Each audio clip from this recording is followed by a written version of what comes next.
नमस्कार, मैं हूं प्रशांत कटारे। इंडिया न्यूज के इस विशेष प्रोग्राम लीगल पॉइंट में आपका स्वागत है। लीगल पॉइंट एक ऐसा जरिया है जिससे आपको पता चलेगा आपके कानूनी अधिकार और साथ ही हम आपको बताने की कोशिश करेंगे उन समस्याओं का समाधान जिससे आपको रोजाना की जिंदगी में दो चार होना पड़ता है। हम ये बता दें कि अगर आपको भी कोई समस्या है तो आप हमें कॉल कर सकते हैं। हमारे नंबर आपके स्क्रीन पर कुछ ही देर में फ्लैश करेंगे। हमारे साथ बात करने के लिए मौजूद हैं हमारे खास मेहमान धर्मेंद्र आर्य जी। बहुत बहुत स्वागत है धर्मेंद्र जी आपका इस खास पेशकश में। तो धर्मेंद्र आर्य जी से आज हम तमाम बातों पर चर्चा करेंगे, खासकर जो एस्पेक्ट्स हैं कानूनी एस्पेक्ट्स उन पर खास चर्चा होगी।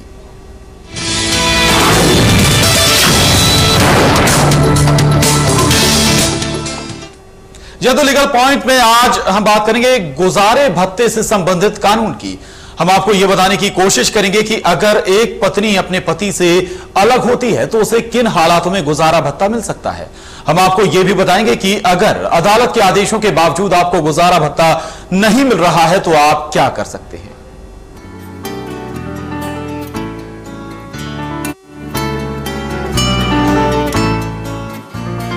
क्रिमिनल प्रोसीजर कोड की धारा 125 के तहत न सिर्फ एक महिला को गुजारा भत्ता मिल सकता है बल्कि इसमें बच्चों के लिए भी गुजारे भत्ते का प्रावधान है। धारा 125 के मुताबिक एक पत्नी अपना गुजारा चलाने में असमर्थ है तो उसका हक होगा कि उसको अपने पति से गुजारा भत्ता मिले। ये कानून बच्चों को भी गुजारा भत्ता के लिए हकदार बनाता है। इस कानून के तहत एक बच्चा जिसकी उम्र 18 साल से कम है गुजारे भत्ते के लिए हकदार है, फिर चाहे वो बच्चा जायज हो या नाजायज। अगर किसी व्यक्ति के माता पिता अपनी देखभाल करने में असमर्थ हैं, तो वो भी इस कानून के तहत गुजारा भत्ता पाने के हकदार होंगे। इन तीनों मामलों में एक व्यक्ति को गुजारा भत्ता देना होगा। हम आपको बता दें कि आपको इसके लिए अपने इलाके के मजिस्ट्रेट के सामने एक अर्जी देनी होगी। गुजारा भत्ता एक तो क्रिमिनल प्रोसीजर कोड में आपके सेक्शन 125 में है, तो इसके लिए आप वो महिला जहां रहती है और उस कोर्ट जो भी अगल बगल कोर्ट है जिसकी जुरिस्डिक्शन है वो उस कोर्ट के सामने जाके फाइल करे मेंटेनेंस के लिए अंडर 125। और यदि उसको वो मेंटेनेंस नहीं मिलता है तो फिर वो उसी कोर्ट में एक एप्लीकेशन डाले कि जो उसका पति है वो मेंटेनेंस नहीं दे रहा है, और फिर कोर्ट फिर से ऑर्डर करती है मेंटेनेंस देने के लिए वो अमाउंट विद फाइन, और यदि तब भी वो ना दे तो फिर उसको 1 महीने की सजा हो सकती है। लेकिन हम आपको ये भी बता दें कि ऐसा नहीं है कि हर हाल में एक व्यक्ति को गुजारा भत्ता देना ही होगा। कानून में कई ऐसी परिस्थितियां भी दी गई हैं जब एक व्यक्ति को गुजारा भत्ता देने की कोई जरूरत नहीं है। मसलन किसी व्यक्ति की पत्नी के अवैध संबंध हैं। अगर किसी व्यक्ति की पत्नी बिना किसी ठोस कारण उसके साथ रहने से इनकार कर देती है तो ऐसे में उस व्यक्ति का गुजारा भत्ता देने की कोई जिम्मेदारी नहीं होगी।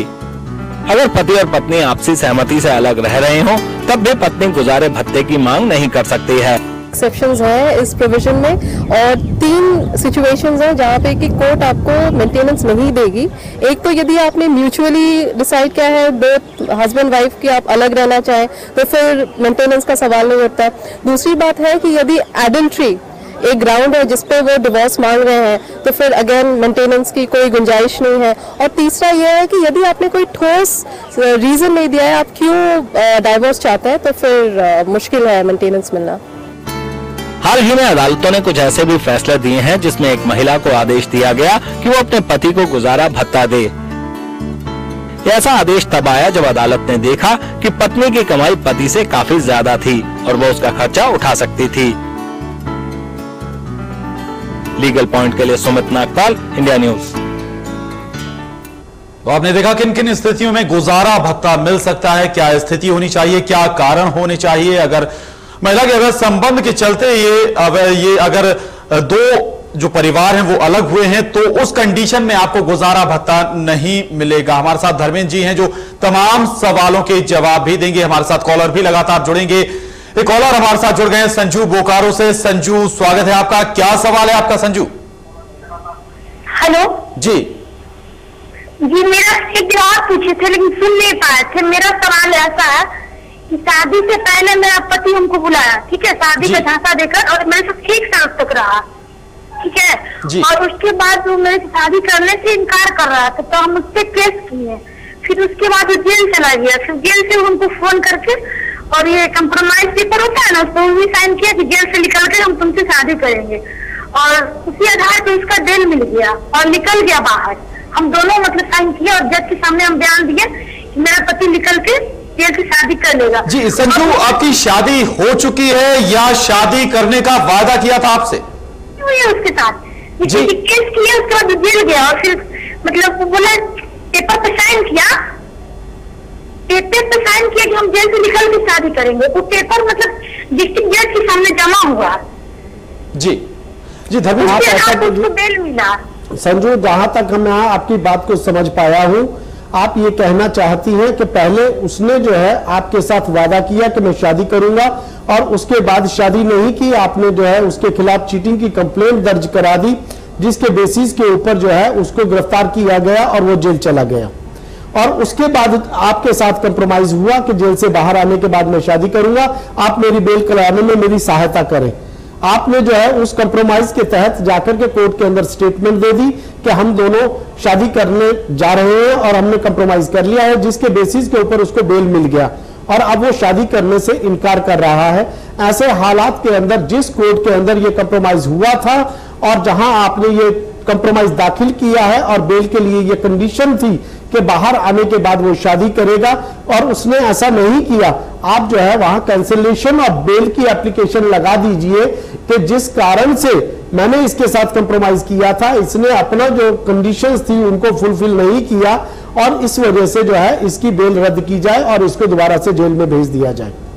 धर्मेश जी, यहां पर एक और बात होती है, 3 साल तक दोनों साथ में रहे हैं, ये कितना इफेक्टिव पॉइंट होगा यहां पर? देखिए, दरअसल बात यह है, आज का जो हमारा कार्यक्रम चल रहा है वो मेंटेनेंस पर है। अभी पहले क्या होता था कि लिव इन रिलेशनशिप को जो है वैधता नहीं दी गई थी, लेकिन आजकल क्या है कि लिव इन रिलेशनशिप में अगर कोई रहते हैं तो ये कोई ऑफेंस नहीं है, पहली बात। दूसरी बात, अगर लंबे समय तक लिव इन रिलेशनशिप में रहते हैं और अपने आप को समाज के सामने पति पत्नी के रूप में पेश करते हैं और जहां पर भी जाते हैं वो दोनों ही अपने आप को पति पत्नी के रूप में पेश करते हैं, अगर उसके बाद अगर व्यक्ति छोड़ देता है तब जो है ऐसी महिला को भी अब अधिकार हो गया है कि वो भी मेंटेनेंस क्लेम कर सकती है। यहां क्योंकि क्या है कि 3 साल तक रहे हैं, अब ये लिविंग रिलेशनशिप रहे या कोर्टशिप में रहे, ये फर्क है। क्योंकि यहां पर वहां तो क्या है कि लंबे समय तक अगर वो अपने आप को पति पत्नी के रूप में पेश करते हैं, यहां पर तो वो लोग कोर्टशिप में रहे, एक दूसरे के साथ उन्होंने वादा किया है, तो यहां पर मेंटेनेंस वाली बात नहीं बनती। लेकिन जहां तक बात यह है कि शादी से पहले जो है अगर इन्होंने किसी तरीके के शारीरिक संबंध बनाए हैं और शारीरिक संबंध के दौरान जो है उसने वादा किया है कि मैं शादी करूंगा और उसके बाद उसने उसको वादे को नहीं निभाया। अब देखिए कि दरअसल बात यह, इस पूरे केस के फैक्ट्स तो हमको मालूम नहीं है, लेकिन जितना भी अभी इन्होंने बताया है उसके बेसिस के ऊपर जो है अभी इनके लिए बेसिक रिलीफ यही बनता है कि ये उसी अदालत के अंदर जाएं और जाकर के बेल कैंसिलेशन के लिए एप्लीकेशन लगाएं और वहां जाकर के कहें कि जो कंडीशन इसके ऊपर इंपोज की गई थी और जो कंप्रोमाइज इसने किया था, जो वादा किया था, इसने पूरा नहीं किया। जी धर्मेश जी, यहाँ केवल फीमेल ही या महिला ही गुजारा भत्ते के लिए अपील कर सकती है या फिर मेल भी किन्हीं कंडीशंस में जाकर गुजारा भत्ता मांग सकते? देखिए, दरअसल पहले जो कानून है जी, बेसिक लॉ तो यही है कि वाइफ, बच्चे और माता पिता जी वो एंटाइटल हैं मेंटेनेंस के लिए। अभी कुछ जजमेंट्स इस तरीके की आई हैं जिसके अंदर यह है कि अगर महिला की अपनी तनख्वाह बहुत ज्यादा है और बहुत ज्यादा उसके सोर्स ऑफ इनकम है और पति के जो है सोर्स ऑफ इनकम नहीं है, उस सर्कमस्टांसिस के अंदर जो है पति भी गुजारे भत्ते की मांग कर सकता है। जी, इसके अलावा अगर कोर्ट की बात की जाए गुजारे भत्ते की, कई बार ये होता है कि बहुत सारी जो महिलाएं हैं या बच्चे, उन्हें नहीं मालूम कि आखिर वो कहां जाकर अपने गुजारे भत्ते की मांग करें, तो क्या इसके लिए विशेष कोर्ट, स्पेशल कोर्ट बनाए जाते हैं या किस कोर्ट में जाया जा सकता है? ऐसे हालात के अंदर जब व्यक्ति को खुद को जो है किसी तरह का कानून का ज्ञान नहीं है और उसके पास जो है किसी तरीके से कानूनी सहायता नहीं है और कई बार ऐसा होता है रिसोर्सेज नहीं है जिसके बेसिस के ऊपर जो है वो जान सके कि क्या क्या मेरे अधिकार हैं, किस तरीके से मैं मेंटेनेंस की मांग कर सकता हूं, किस तरीके से वो कर सकता हूं। ऐसे हालात में हर डिस्ट्रिक्ट के अंदर सरकार के द्वारा फ्री लीगल एड जो है अथॉरिटी बनाई गई है। लीगल एड अथॉरिटी के अंदर जाकर के वो एक एप्लीकेशन लगा दे और एप्लीकेशन लगाने के बाद जो है वहां पर जो है उनको फ्री लीगल एड प्रोवाइड की जाएगी और फिर जो है वहां जो एडवोकेट जो लीगल एड की तरफ से प्रोवाइड किया जाएगा वो उनको सारी की सारी कानूनी सहायता प्रदान करेगा और जिसके बेसिस के ऊपर वो केस भी डालेगा और उनसे कोई चार्जेस नहीं लिए जाएंगे। और उनको पूरी तरह से गाइड करेगा, एडवाइस करेगा। और समय समय पर जो है legal aid and advice authority के यहाँ ये जाकर के किसी भी तरीके की कानूनी सहायता ले सकते हैं। जी बिल्कुल। तो अपने दर्शकों को एक बार फिर बता दें कि अगर गुजारे भत्ते की यहां पर बात हो रही है, अगर कोई महिला अपने पति से अलग होती है और उसे गुजारा भत्ता नहीं मिलता है तो वो कोर्ट में जा सकती है, वो बच्चे भी कोर्ट में जा सकते हैं।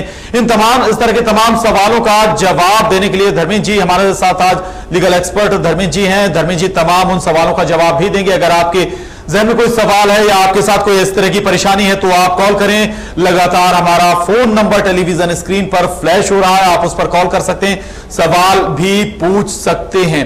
धर्मेंद्र जी, यहां पर सवाल बहुत सारे पैदा होते हैं। आखिर इस तरह के जब मामले सामने आते हैं, अगर लिव इन रिलेशन में दो लोग रह रहे हैं, महिला और पुरुष रह रहे हैं, उनके बाद एक बच्चा भी है, तो क्या वो बच्चा भी, अगर ये अलग हो जाते हैं महिला और पुरुष और बच्चा है, तो क्या वो बच्चा भी उसके भी लिए भी गुजारे भत्ते की अपील हो सकती है? हाँ हाँ बिल्कुल हो सकती है। यहाँ पर एक बात मैं आपको स्पष्ट कर देना चाहता हूँ कि अलग हो जाने का मतलब नहीं कि वो जो है उस घर छोड़ करके महिला चली जाए। अगर उस घर के अंदर भी महिला रह रही है और उसके बावजूद उसका पति उसको जो है गुजारा भत्ता नहीं देता, कई बार मेंटेनेंस नहीं देते।